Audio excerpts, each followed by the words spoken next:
Not every hero carries a gun. Some fight in silence, with stories no one was ever meant to believe. In 1944, while the world was burning, there was one man, a Spanish nobody with no rank, no power, no fame, who managed to deceive the most feared regime on earth. He didn't fight with bullets or bombs, but with lies. Lies so perfect, they changed the course of history. His name was Juan Pujol García, codename Garbo. And this is the story of how he made Adolf Hitler believe in an army that never existed. June 1944. The Allies were preparing for the largest invasion in human history. But before the first soldier set foot on the beaches of Normandy, another battle had already begun. A battle of minds, of trust, and of secrets buried deep beneath the noise of war. It was a battle only one man could win, and that victory would change the fate of the world forever. By the beginning of 1944, the world had been at war for almost 5 years. Cities lay in ruins, families were scattered across continents, and millions had already lost their lives to a conflict that seemed to have no end. Across the Atlantic, in London, the skies were still dark from nightly bombings. In the east, the Soviet Union was fighting desperately to push back the Nazi army. And in the west, the United States and Britain were waiting, planning for a moment that could change everything. The Allies knew they couldn't win the war without opening a second front in Western Europe. The Soviet army was bleeding on the Eastern Front, demanding relief. Churchill and Roosevelt agreed. It was time to strike back at the heart of Hitler's empire. But there was one massive problem: where to strike. The coastline of Nazi-occupied France stretched for hundreds of miles, from the beaches of Normandy to the narrow straits of Pas-de-Calais. Pas-de-Calais was the shortest distance from England, heavily fortified, the most logical choice for an invasion. Which is exactly why the Allies couldn't land there. They needed surprise. They needed the Germans to believe the invasion would come somewhere else, so that when the real attack began, the beaches of Normandy would be left vulnerable. Every decision mattered: the weather, the tides, the moonlight. But above all, what mattered most was what the enemy believed. And so, in quiet rooms filled with maps and cigarette smoke, a new kind of strategy was born, one that relied not on force, but on deception. It was called Operation Bodyguard, a vast web of misinformation designed to mislead the German High Command. The plan was brilliant, but risky. It required fake radio transmissions, phantom armies, and even actors pretending to be generals. The goal? Convince Hitler that the main invasion force would strike Pas-de-Calais, not Normandy. But a plan that bold needed someone extraordinary to bring it to life. Someone who could make the impossible believable. A storyteller, a master manipulator, someone who could whisper lies so convincing, even the most paranoid regime in history would believe them. That someone was a man no one expected.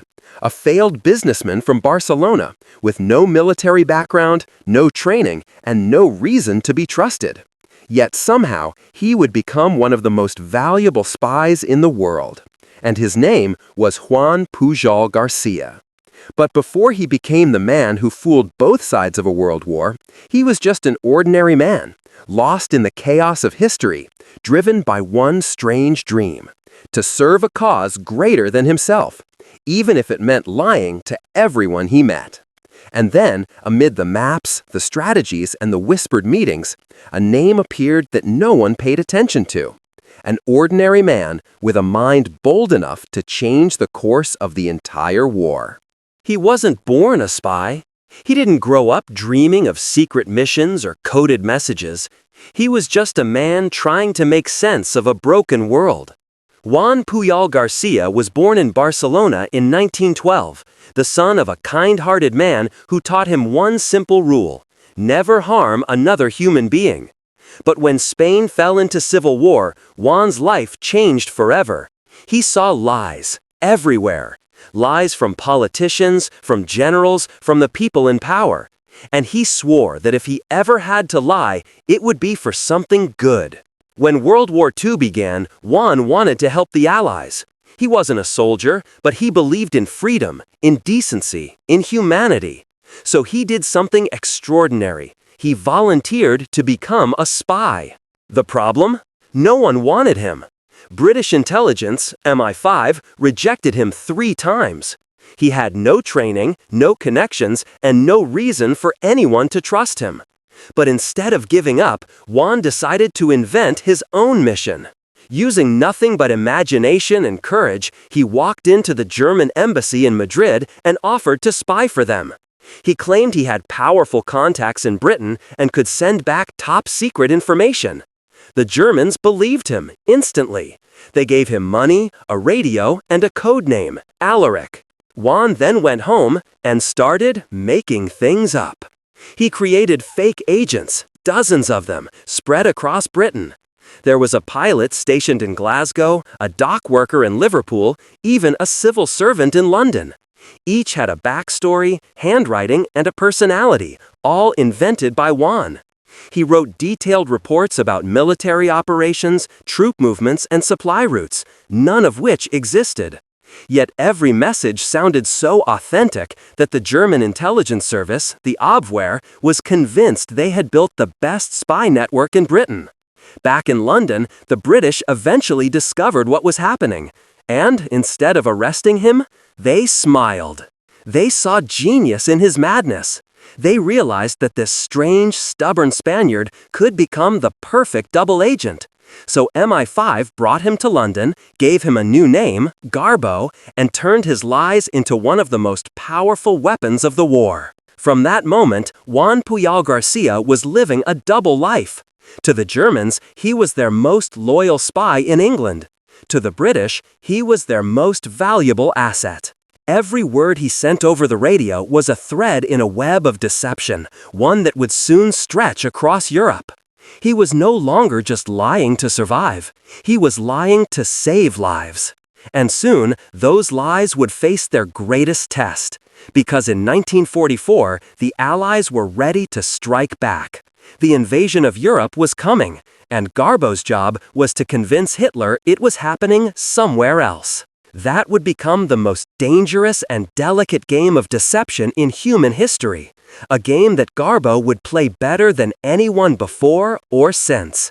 And it all began with a single message, sent to fool the Führer himself. By early 1944, Europe was holding its breath. The Allies were preparing for the most ambitious operation in military history, the invasion of Nazi-occupied France. But before the first soldier could storm the beaches of Normandy, the greatest deception of the war had to succeed. And at the center of it stood one man, Garbo. Under his new identity, Juan Pujol García was now living in London, working with British intelligence, surrounded by maps, radios, and coded messages. His mission was simple to describe, but almost impossible to execute. Convince Hitler that the invasion of Europe would happen, just not where it actually would. The real invasion point was Normandy. But Garbo's task was to make the Germans believe it would come at Pas de Calais, the narrowest point between Britain and France, only 20 miles across the English Channel. If he could pull it off, the German army would be waiting in the wrong place, and D-Day would have a chance to succeed. Garbo began weaving the greatest web of lies ever told. Using his imaginary network of 27 agents, he created a world that felt alive. Each agent had a background, a tone of voice, and even personal problems. A pilot who missed his wife, a clerk who gambled too much, a soldier who complained about British food. These details made his reports feel painfully real. Over the course of months, he sent hundreds of radio messages and letters to his German handlers. They described fake troop movements, ship transfers, weather conditions, everything that would make the Germans believe that the Allied invasion force was gathering near Calais. He even reported that a massive new army was forming, the 1st U.S. Army Group, or FUSAG, under the command of General George S. Patton, the most feared and respected Allied general. But FUSAG didn't exist. It was an army of shadows, built from wooden tanks, inflatable aircraft, empty tents, and stage sets scattered across the English countryside. From the air, it looked real. From Garbo's reports, it sounded undeniable. And soon, the Germans were utterly convinced. Then came June 1944, the final test. On the night of June 5, Allied troops were already boarding ships bound for Normandy. The invasion would begin at dawn. At exactly 3 a.m., Garbo sent a coded message to his German contact in Madrid. He wrote that a large number of troops had gathered in southern England and were preparing to cross the Channel. He described the soldiers receiving rations, seasickness bags, and even last-minute medical checks. Everything pointed to one conclusion: an invasion was imminent, but not in Normandy. According to Garbo, the real attack would strike at Pas de Calais. Hours later, as the beaches of Normandy erupted under fire, German commanders hesitated. They believed Garbo. They thought the landings in Normandy were just a diversion, a trap meant to distract them from the real invasion still to come. Garbo's words had frozen the enemy. 2 German panzer divisions, tanks that could have crushed the Allied beachhead, were ordered to stay near Calais, waiting for an attack that would never come. Even as the Allies pushed deeper inland, Hitler refused to move them. He was convinced Normandy was just a trick. Throughout June and July, Garbo kept the illusion alive. He continued sending messages confirming that the Normandy landings were only a feint. He wrote that the main invasion force was still preparing to launch at Calais. His fake agents observed troops, training, supplies arriving, and ships gathering, all invented, all lies. The Germans believed every word. And soon, the Germans were utterly convinced. Then came June 1944, the final test. On the night of June 5, Allied troops were already boarding ships bound for Normandy. The invasion would begin at dawn. At exactly 3 a.m., Garbo sent a coded message to his German contact in Madrid. He wrote that a large number of troops had gathered in southern England and were preparing to cross the Channel. He described the soldiers receiving rations, seasickness bags, and even last-minute medical checks. Everything pointed to one conclusion: an invasion was imminent, but not in Normandy. According to Garbo, the real attack would strike at Pas de Calais. Hours later, as the beaches of Normandy erupted under fire, German commanders hesitated. They believed Garbo. They thought the landings in Normandy were just a diversion, a trap meant to distract them from the real invasion still to come. Garbo's words had frozen the enemy. 2 German panzer divisions, tanks that could have crushed the Allied beachhead, were ordered to stay near Calais, waiting for an attack that would never come. Even as the Allies pushed deeper inland, Hitler refused to move them. He was convinced Normandy was just a trick. Throughout June and July, Garbo kept the illusion alive. He continued sending messages confirming that the Normandy landings were only a feint. He wrote that the main invasion force was still preparing to launch at Calais. His fake agents observed troops, training, supplies arriving, and ships gathering, all invented, all lies. The Germans believed every word. By late July, the deception had worked so perfectly that Hitler personally awarded Garbo the Iron Cross, one of the highest honors of the German military, for extraordinary service to the Reich. He had fooled the Führer himself. And on the other side, the British honored him with the Member of the Order of the British Empire, MBE, for contributions to the Allied victory. Juan Pujol García was now the only man in history decorated by both sides of the same war, by Hitler and by King George VI. But behind the quiet smile of a hero, there was exhaustion. Garbo had been living a double life for years: 2 names, 2 loyalties, 2 worlds built entirely on deceit. He carried the weight of thousands of lives with every word he sent. One wrong message, one careless phrase could have destroyed everything. And yet, he never failed. His lies saved more soldiers than any gun ever could. Because sometimes the truth doesn't win wars, belief does. As summer 1944 unfolded, the Allies broke through the German lines in Normandy. Paris would soon be liberated, and Hitler's empire, once unstoppable, was beginning to crumble. The tide of war had turned, and Garbo's deception had played a crucial part in it. But victory came with a price. For Garbo, the mission was over, yet the danger was far from gone. The war might have been turning, but he was still a man living under two shadows, a hero to one, a traitor to another. And soon he would have to disappear. As the Allies advanced across France, the world celebrated liberation, but few knew the truth behind it. They saw soldiers, tanks, and flags of victory, but behind the scenes, it was a quiet man with a radio spinning a web of lies who helped save the West. Wars are often remembered for the battles, for the blood, the bravery, and the noise of victory. But sometimes, history turns not on the strength of armies, but on the silence of a single man.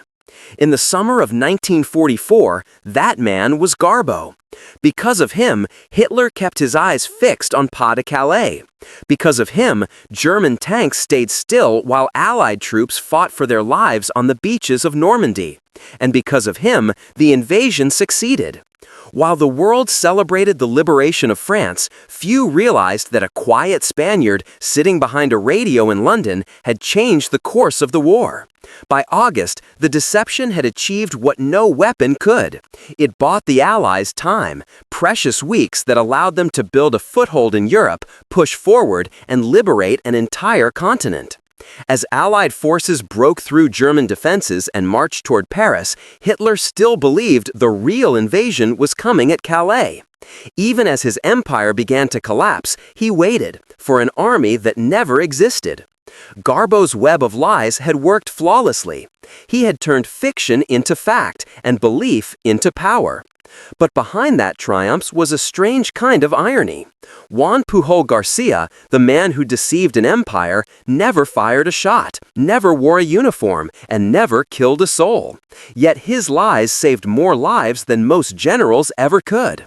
He was a man who fought without hatred, who lied without greed, who risked everything not for glory but for peace. And in doing so, he proved something extraordinary, that even in the darkest of times, courage can take many forms. Sometimes it comes not from those who shout, but from those who whisper. In the months that followed, the world changed rapidly. The Allies liberated Paris. Germany's retreat became unstoppable. The tide of war had finally turned. And somewhere in London, Garbo sat quietly at his desk, listening to the radio broadcasts reporting the success of the invasion, his own invisible victory echoing through every headline. He never boasted, he never claimed credit. He just smiled, knowing that the greatest lies he ever told had helped reveal a greater truth, that freedom, once defended, belongs to everyone. For the generals, D-Day was a battle. For history, it was a turning point. But for Garbo, it was a promise fulfilled, a promise to fight evil not with bullets, but with belief. And when the guns finally fell silent and Europe began to rebuild, the world moved on. But Garbo's story was only half told. Because soon after the war ended, the man who had fooled Hitler, saved the Allies, and won the trust of both sides would quietly vanish from history itself. When the war finally ended, the world erupted in celebration. Cities lit up, bells rang, soldiers embraced strangers in the streets. But far away from the parades and the cameras, one man simply disappeared. Juan Pujol García, Garbo, the master of deception, vanished without a trace. MI5 knew the danger he was still in. To the Germans, he was a traitor who had humiliated the Reich. If they ever found him, there would be no mercy. So, in 1949, British intelligence helped him stage his own death. The official story said he had died of malaria in Angola. In truth, he boarded a ship to South America under a new name, carrying only a few belongings and a lifetime of secrets. For decades, the world believed Garbo was gone forever. He opened a small bookstore in Venezuela, lived quietly, and told no one who he really was. To his neighbors, he was just a polite man with kind eyes, the kind who always listened more than he spoke. But behind that quiet smile was the weight of a past no one could imagine. Years later, when historians uncovered his story, it felt almost unreal, as if a ghost from another world had stepped out of the shadows to remind us that even lies can serve the truth. Garbo never sought fame, fortune, or recognition. He wanted only peace, the kind he had fought for, not with guns, but with words. And maybe, in that quiet bookstore in Venezuela, surrounded by the stories of others, he finally found his own. In 1988, Juan Pujol García passed away in Caracas at the age of 76. He left behind no medals, no monuments, only a story. A story that reminds us that courage comes in many forms, and that sometimes the most powerful weapon in the world is not a bullet, but a belief strong enough to change it. Even now, his name remains little known. But every time we speak of D-Day, every time we honor the freedom that was won, somewhere in the echoes of history, the whisper of Garbo still lingers. The ghost who lied to save the world. If you love hidden stories of history, tales of courage, deception, and humanity behind the headlines, make sure to subscribe and join us. Because history isn't just about battles and dates. It's about people. People like Garbo, the quiet ones who changed the world without ever being seen. So stay curious, keep wondering, and together, let's uncover the secrets that shaped our world.